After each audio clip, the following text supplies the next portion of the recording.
This is pretty amazing to have a pretty nice looking cover, front and back, fully attached, of Action Comics #1. Everywhere you go, you're going to see October, 1912, all story, first appearance of Tarzan. I mean, they're just dime a dozen. Everything I just said is absolutely 100% inaccurate. One of the most classic science fiction images in all of comics history, for sure. Hey everybody, we're joined by Rick Akers, VP of Heritage Auctions. Together we're going to look at the best comic books, pulps, and original art at the next Heritage Signature Auction. Rick, please keep this one PG. I know you got a very special love, infatuation with this cover. Here we are. This is a 9.2, right? I mean, there is literally only one graded higher on the census. And not only is it 9.2, but we once again feature, as we did previously, the full toe. It's not that common, so it's pretty amazing to have two great copies.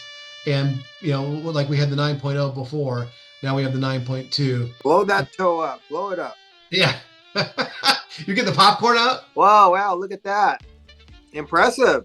Thank you. It's a beautiful copy, super deep color. The centering on that book is really nice. Another book to find and grade. What do we have here, Rick?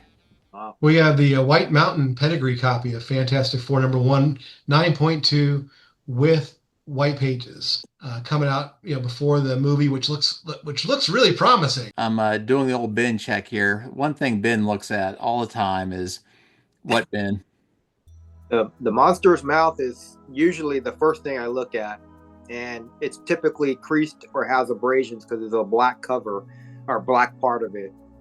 And, it looks like it's got a few speckles. I don't know if that's manufacturing or whatnot, but, that's relatively as clean as you can get, 9.2 or not. Rick, what can you tell us about this right here? There was a client who, reached out to us who had this cover. I don't know that they knew it was going to be what it was. One of my colleagues, Sasha, brought it in. And I'm sure there's somebody out there, you would think, who has been waiting for this opportunity. Like, are they looking for the interior? Yeah, I think that if there's somebody out there with a coverless who really wants to, put it together, it's pretty nice. Rick, what we got here? Wiz Comics #2, kind of, which is really #1, and 7.0, and just a beautiful copy, and only two higher on the census. First Captain Marvel. You don't see this book come along in this kind of grade very often. There's all these characters that are so hot and everything. I mean, and Captain Marvel has been a character that's been with us for 85 years. And I think that this might be a good time to pick up on this, major faucet key. Yeah, one thing that I really like about this cover, especially seeing it back to back with Action 1 or some of the similarities, and the car is so similar, and they're both being thrown and smashed against something. I just think that's always really fun to look at. And Rick, you were talking about this book being hard to get, especially in grade. If memory serves me correctly, there's only 33 universal copies of this book. 33 are restored. And there's only two nicer than this one. Absolutely. And I mean, this character was arguably the most popular Golden Age character in this period. All right, I got a trivia question for you two and also for the audience. Who was Captain Marvel modeled after? What actor? I'm trying to think of a really square-jawed actor from the 30s. Yeah, so it's Fred McMurray. He's the really? Oh my God! My Three Sons. Yep, and that cleft chin, right? So he's definitely got that too. Boy, this is right up your alley, Rick. Yeah, I mean, Phantom Lady 17. I think I have to just say, the most famous Good Girl Art comic cover. Matt Baker was definitely involved. Absolute classic. We had the Promise copy sell a few years ago, and it went for $456,000. And this book, has been just on fire. We have a full run of Phantom Lady in this auction. All the issues from 13 to 23. This might be my personal favorite book. I just love this character. Adventure Comics #40, the beginning of Sandman in this series. Really, it was a New York World's Fair. Was considered by many to be the first appearance. But this story was supposedly created earlier, before that, and really the first great cover. It's got that kind of film noir kind of vibe to the character. This is a special book to you, Keston, right? Yeah, I recently got a copy. It's actually Blue Label, same grade, 5.0, and it took me forever to hunt that down. Anything mid-grade or higher is really tough. So 46 total graded, 26 universal. The logo is really cool, and of course, Sandman's outfit is just like outrageous. Gas mask, he's got that fedora, the cape, the spats on the shoes. An outrageous outfit. Fantastic Comics #2, the Larson Pedigree copy.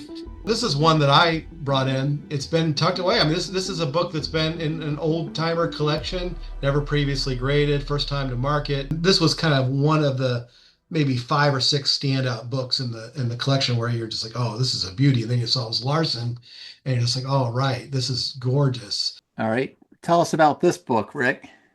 Captain America 10, 9.6, Soul, highest graded. San Francisco, Tom Riley, Pedigree. Something about this book that just always kind of makes me smile. The Hotel of Horror, and it's the Register of Death, and he's writing Bucky's name in there. I just love that. Famous Funnies 215, this great octopus battle. We talk about like favorite covers from that run, right? 209 to 216. Maybe the most famous little segment of cover run. This is tied with 2 others for the highest graded. When you initially got this book, was it raw or graded already? Raw. Wow. Yeah, everything from this consignment, the Henry Morrison collection, pretty much everything was raw. Ben's going to like this. This is a January 1955 book, and I think that's the first month of the code. Is that right, Ben? March 55, publishing date, January 55, real time. Yeah, so look at this, Ben. Do you see that star right there? Yeah. Conforms to the comic code. So they didn't even have the comic code symbol yet, but obviously they knew that the comic code was coming. Apparently the code didn't care about octopus violence. No. No. Yeah. All American 16 restored, and that's a book that we've seen a few copies come up in the last maybe year and a half. But I swear in the last 10 years, it's just come out so slowly. It is a cool book, and what I think is really important for people, you've been around this long enough, and Ben, you've definitely been around this long enough that just like there can be times that feel like false rarity, there can be times that feel like false availability. I want to really talk about that because at one point when I was in my journey back around 2016 or 17, all of a sudden, in a matter of like 3 months, I had like 4 different copies of Phantom Lady 17. And I was just like, oh man, this book is just like everywhere. I mean, they're just falling off of trees to me, right? And so I was like, moving them, like selling them really easily and not worrying about having one because I was like, oh, I'll get another one next week or next month or whatever. And then all of a sudden it's like, oh, 2 things happened. One, all of a sudden, Phantom Lady 17 kind of dried up for maybe a year or 9 months where there was only like 1 copy.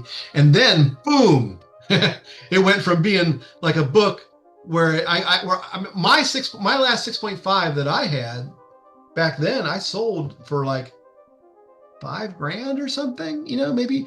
And then all of a sudden now it just like quadrupled, right after that, And so I think sometimes people can look and they go, oh, All American 16, there's been 3 of them out in the last, few months. Hey, there's a good chance they'll go away again for another couple of years. Yeah, this is a book that, gosh, Rick, everybody sees this book around. Like, you can just go to any flea market and this will pop up. Is that true? It's true. I mean, everywhere you go, you're going to see October, 1912 all story first appearance of Tarzan. I mean, they're just dime a dozen. Everything I just said is absolutely 100% inaccurate. This is a very, very important pulp. And I mean, the first appearance of Tarzan with a killer cover. I mean, one of the best first appearance covers I can think of in any medium. And it's super rare. I mean, at one point, it was thought there was only like 10 to 15 copies. This is a 1.5, but man, the central image is fantastic.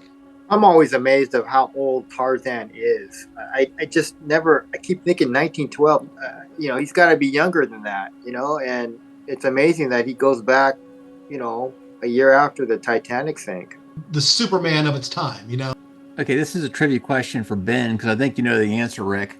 As of now, how many unrestored copies of this book are on CGC census? What's your guess? Unrestored, just blue labels? Just blue label. 11.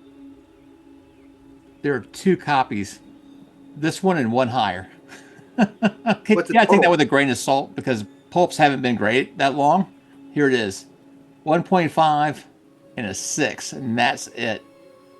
I know there are many serious, and I mean very serious pulp collectors, people who have been doing this for 40 years and who have the wherewithal to do this book, who haven't got this book.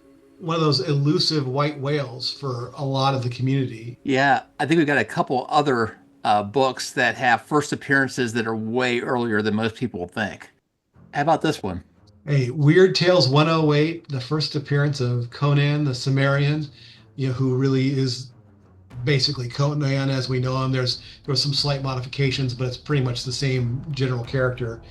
Tied for the highest graded copy at 7.5, which is a pretty high grade for a pulp from this era. No, it's got nice color. Spine is fairly important in pulps, to have the full spine, to have color. A lot of pulps from that era, it's gonna be very uncommon to see them higher than that. So there's only 2 copies, as you see at 7.5, and there's 32 total graded 25 universal. And again, not knowing much about this book, I know that it's pretty tough to see it in 9.0. This is from 1934, and I think this features also another first appearance, right? Another Robert E. Howard first appearance. Here we have the first appearance of Red Sonja, and so which is the basis, the basis for the character that became Red Sonja later in the Conan universe, and a 9.0, like really brilliant white. That's very strong. I mean, extremely strong in pulps to get into that kind of a grade. That's very unusual. That would be the equivalent of a Golden Age book in like a 9.6. I gotta say, I really dig that logo for the Magic Carpet magazine, how sort of 3D and that rug going through the carpet. That's really cool.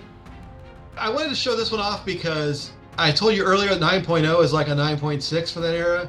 9.2 is just unheard of, and this is the last time Conan appeared on the cover on Pulps. And you got a black cover, you got a 9.2, you got white pages, and it's just a special book. I'd like your viewers to see what an extremely beautiful pulp from that era looks like. Yeah, one observation is that Conan certainly did a lot of working out between the 30s and the 80s. He did, I mean, he's looking kind of like Tony Curtis. Yeah, he does look like Tony Curtis. There's a pretty big difference between Tony Curtis and Arnold. Famous Funnies 214, Frank Frazetta, Buck Rogers cover. I mean, that is a pretty iconic piece, and we're super proud to feature it. One of the most classic science fiction images in all of comics history, for sure. Wow. Yeah, it's not too often that original art from Frank Frazetta, especially a cover, comes up like this. This will be really interesting to see what this will go for. An extremely early Calvin and Hobbes.